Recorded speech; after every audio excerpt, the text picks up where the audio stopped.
Cette belle histoire missionnaire nous vient du Portugal. Vera a donné des cours de Bible à un couple de personnes âgées, Ana et Pedro, qui ne savaient ni lire ni écrire. Le fils du couple, Benvando, a participé aux études bibliques. Il leur lisait les versets bibliques à haute voix et écrivait leurs réponses. Aucun adventiste du 7e jour ne vivait dans cette ville isolée de 100 habitants située au centre du Portugal. Les habitants étaient simples et honnêtes et n'avaient jamais voyagé au-delà de la ville la plus proche, qui se trouvait à une certaine distance. Vera fut envoyée dans la ville pour travailler comme missionnaire pendant 1 an.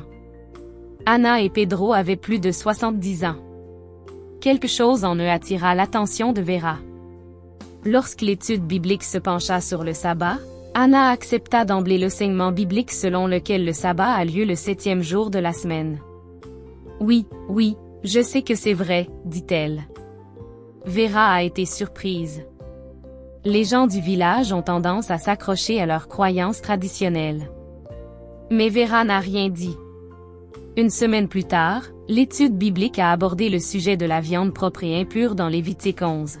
« Oui, je sais que c'est vrai, dit Ana. » La surprise de Vera grandit.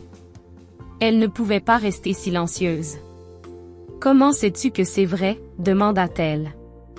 Ana expliqua que plus de 60 ans auparavant, alors qu'elle était une jeune fille, un homme était arrivé dans sa ville à bicyclette un après-midi de sabbat. Le visiteur s'était rendu sur la place centrale de la ville et avait prêché à qui voulait l'entendre. Parmi les auditeurs se trouvait le père d'Ana. Il a écouté et est ensuite rentré chez lui pour consulter sa propre Bible afin de vérifier si l'homme avait dit la vérité.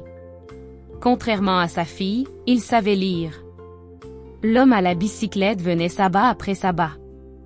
Le père d'Ana écoutait chaque sabbat et comparait ce qu'il entendait avec ce que disait sa Bible.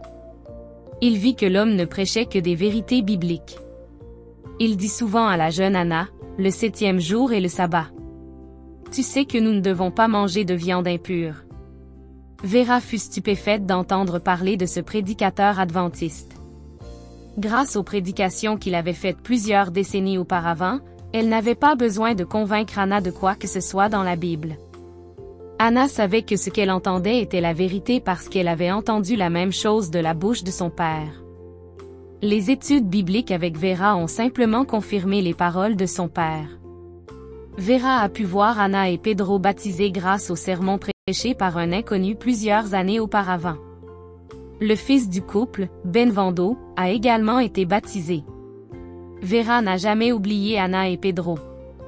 Ces études bibliques ont eu lieu au début de son travail de missionnaire et cette expérience a renforcé sa foi. Partout où elle travaille en tant que missionnaire, elle ne se préoccupe pas de voir des résultats immédiats. Son travail consiste à semer la graine et à confier les résultats à Dieu. J'ai hâte de rencontrer l'homme à la bicyclette au paradis, dit Vera. Je lui dirai, regarde, le travail que tu as fait n'a pas été vain. Voyez ces gens qui ont été baptisés grâce à vous.